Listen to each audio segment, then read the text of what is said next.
안녕하십니까. 현대투자연구소 송지호입니다. 한 주간 고생 많으셨습니다. 이번 주 장세는 지난주 장세보다는 좀 나았던 것 같고요.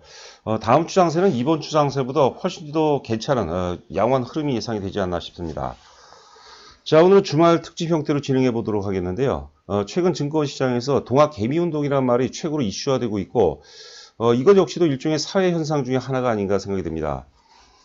그래서 오늘은 삼성전자를 중심으로 한 동학 개미운동의 실체에 대해서 점검해 보도록 하겠고요. 아울러서 개미들이 삼성전자를 매수하는 이유, 그리고 개미들의 최후의 결말이라고 할까요? 그 부분에 대해서도 살펴보도록 하겠습니다.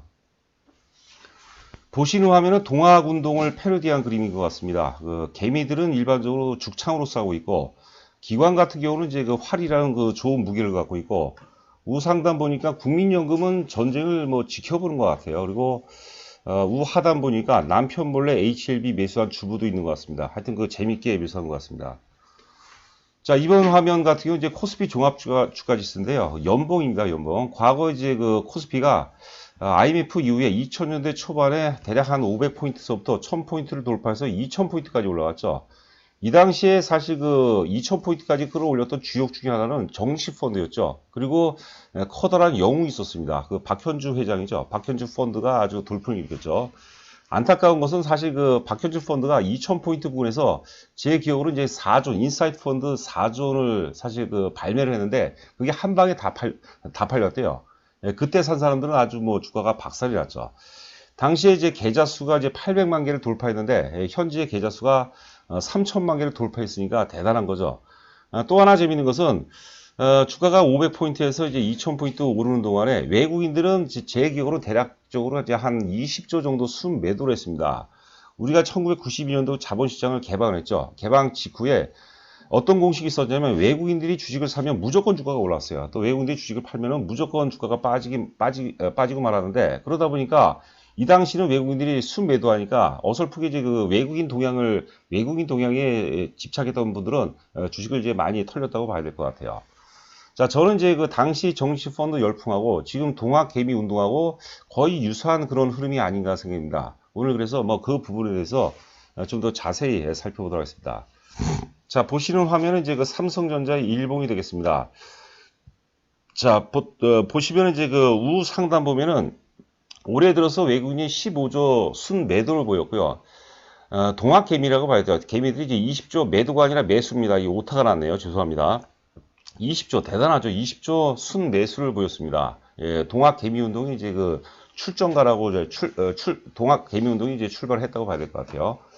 영업이익 기준으로 본다면 올해 예상 영업이익이 보고서마다 틀리지만 대략적으로 작게는 이제 한 30조는 다 넘는 것 같아요. 30조에서 한 35조 정도. 그리고 2021년 같은 경우는 최근 사태로 인해서 이제 투자가 정지되어 있다가 한 방에 특히 이제 하반기 이후서부터 올해 하반기 이후서부터는 한 방에 투자가 많이 집중이 될 것 같습니다. 그래서 일단 한 50조에서 최대 한 55조까지 내년 같은 경우 그 정도 가능성이 높지 않냐.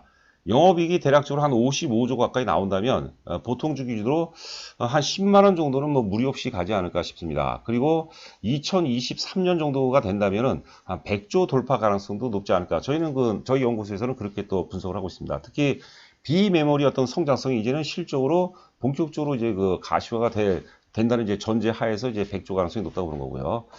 자, 그리고 이제 3월 19일이 대단히 중요하죠. 3월 19일 날이 이제 최악의 상상력들이 반영이 되면서 어떤 잠재 대기 매도세마저도 소멸이 됐어요. 우리가 흔히 세일링 클라이마스로 그러죠. 매도의 극점을 통과했기 때문에 그 이후부터는 저점을 높이면서 기본적으로 이제 짧게는 2개월, 길게는 한 3개월 정도 빠스권 이후에는 다시 재상승할 가능성이 높지 않을까 하게 생각됩니다. 자, 동학 개미운동의 실제 첫 번째 지금 이제 활동 계좌 수가 이제 3천만 개를 돌파했다고 그러죠. 2000년대 중반에 지수가 1000포인트를 돌파할 당시에 800만 개를 돌파했다고 제가 과거 자료를 들어가서 보니까 굉장히 사회적으로도 이슈가 된 것 같아요. 이것 간에 전 국민 주식 투자 시대가 아닌가 싶고요. 제 아들이 25살짜리가 있는데요. 주변 친구들이 20대 이제 초중반이 되겠는데 친구들이 주식 투자를 그렇게 많이 한다고 저한테 물어보더라고요. 저는 일시적 유익이 아니라 결국은 이것 역시도 커다란 트렌드가 아닌가 생각됩니다. 일단 우리가 주식에 상반되는 자산이 사실 부동산이죠. 부동산 투자에 대해서 부동산 투자가 이제 한계 있다는 것을 사회 전반이 공통적으로 인식하는 것 같아요. 지금 사실 부동산을 매수하는 관점에서는 상당 부분 부담이 되지 않을까 싶습니다. 아울러서 자산 소유 구조가 어떤 거 재분배되는 과정이 아닌가도 생각이 되는데요. 자, 우리나라 사람 같은 경우는 이제 자산 소유 중에서 부동산 비중이 절대적으로 높죠. 거의 뭐 한 70% 가깝거든요. 금융자산 비중이 한 30%대밖에 안 됩니다. 뭐 미국이라든가 유럽, 뭐 일본마저도 부동산 비중이 사실 금융자산 대비 비해서는 좀 낮다고 봐야 될 것 같아요. 일본도 부동산 비중이 50%가 안 되는 걸로 알고 있거든요. 그래서 전반적인 트렌드가 앞으로는 부동산 비중이 축소하는 상황이 좀 불가피할 것으로 예상이 되고 있습니다. 그런 것들이 이제 주식시장 쪽으로 이제 넘어온다고 이제 봐야 될 것 같아요. 자, 그리고 이제 그 젊은 세대 중심으로 해서 지금 지적 수준이 굉장히 높죠. 그래서 부동산 같은 경우는 사실 뭐 우리가 역사적으로 혹은 이제 그 선진국 사례를 보면은 전반적으로 이제 그 학력 수준이라든가 뭐 특히 이제 그 성장 초기 같은 경우는 부동산 비중이 높지만 성장이 어느 정도 이제 그 정점을 다다르고 아울러서 이제 그 우리 같은 경우도 이제 베이비 부머 세대가 본격적으로 은퇴를 하기 시작했죠. 이제 고령화가 이제 사실 숙명적인 어떤 흐름으로 받아들일 것 같은데 부동산이라든가 은행 같은 경우는 사실 그 뭡니까 그 세금을 빼면 거의 뭐 제로 금리에 가깝죠. 그래서 주식 투자로 옮겨가는 게 결국은 이것도 역시 사회적인 트렌드가 아닌가 생각됩니다. 자, 아울러서 저희 같은 그 유튜브를 비롯해서 그 주식 정보가 아주 그 주식 정보의 어떤 그 홍수 시대라고 봐야 되겠죠. 그래서 그런 것들로 투자 욕구를 상당히 자극하면서 이 동학 운동이 어떤 출발이 되고 있지 않나 이렇게 생각되고 있습니다. 자, 두 번째, 그렇다면 동학운동, 동학개미운동의 그 중심인 삼성전자, 왜 동학 그 개미들은 삼성전자를 선호하는가? 첫 번째는 저는 이제 방어기제가 작동한다고 생각해요. 방어기제라는 게 그 심리학에서 나오는 얘기인데, 디펜스 메커니즘이라고 하죠. 주식 투자에 대해서는 위험하다는 것은 누구나 삼척봉자라도 다 알고 있어요. 그러다 보니까 리스크를 이제 피하려고, 리스크를 피하는 와중에 그 삼성전자를 선택하는 것이죠. 그런데 여러분들 한번 잘 생각해 보세요. 삼성전자가 지금 액면가가 100원입니다. 그래서 현재가에서 그 50배를 곱해야 돼요. 그러면 이제 200만 원이거든요. 200만 원. 그 고점에서는 250만 원이 넘어갔죠. 만약에 삼성전자가 액면 분할을 안 했다면 200만 원, 250만 원이 거래되는데 그러면 개미들이 삼성전자를 과연 살 수 있을까요? 아니죠. 삼성전자가 접근할 수 있는 그 유리한 우호적인 가격대라고 이제 보는 거죠. 그것도 이제 상당 부분 그 원인이 될 수 있지 않나 싶습니다. 자, 두 번째는 삼성전자에 대해서 오랜 기간 학습화가 전개가 됐어요. 삼성전자에 대해서 이 아래도 있지만 그 불패 신화 뭐 그런 개념이 우리 그 마음속에 의식적이든 무의식적이든 상당 부분 자리 잡고 있지 않을까 싶습니다. 그리고 앞서 얘기한 대로 가격이 액면 분할로 인해서 200만 원대라면 사실 그 개인들이 사기가 쉽지가 않죠. 가격 접근성이 굉장히 양호한 그런 원인 이유로 인해서 삼성전자 중심으로 해서 동학 개미 운동이 전개되지 않나 이렇게 생각해 보고요.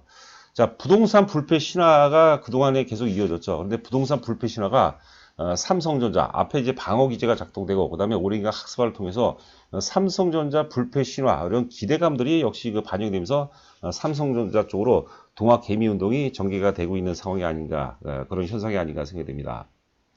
자, 보시면 이제 그 삼성전자 연봉입니다. 연봉 보시면은 이제 삼성전자가 과거 이제 그제 액면 분할 했으니까요. 하여튼 그 5천 원도 안 되는 가격대에서 이제 그 지금 5만 지금 연봉으로 따지면 5만 5천 원 넘어갔죠.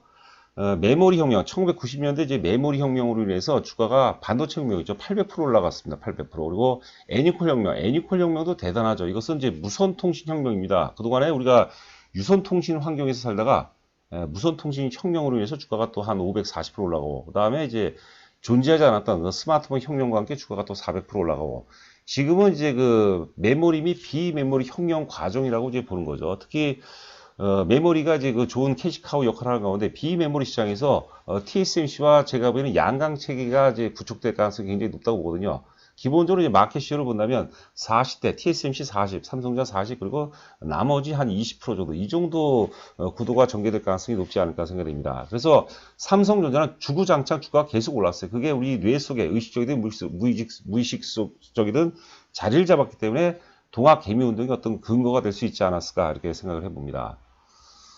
자, 동학 개미 운동의 결말은, 최후는 좀 불편하죠. 그 월가 예전에 30년 통계를 내봤는데요. 주식의 성공자는 5%밖에 안 된대요. 그러니까 반대로 95%가 이제 실패를 한다고 보는 거죠. 그 실패 3단계를 제가 나름대로 이제 그 준비를 해봤습니다. 옆에 이제 오른쪽에 보시면 좀 재미있는 표현을 썼는데, 제가 예전에 초등학교 때 민화투를 배운 적이 있어요. 민화투 해서 손목 맞기를 이제 주로 하죠. 그러다가 조금 이제 나이가 들면서 중학교 때부터 이제 고스톱을 치기 시작했습니다. 처음에는 이제 뭐 당시에 뭐 좀 한 10원짜리 쳤나요? 여하튼간에 뭐 점 100원짜리 점 100원짜리를 치죠. 근데 계속해서 이제 그 정보가 확장이 되죠. 민화투보다는 고스톱이 훨씬 더 재밌습니다. 그리고 고스톱보다는 포커가 더 재밌어요. 더 리스크가 점점 커지죠.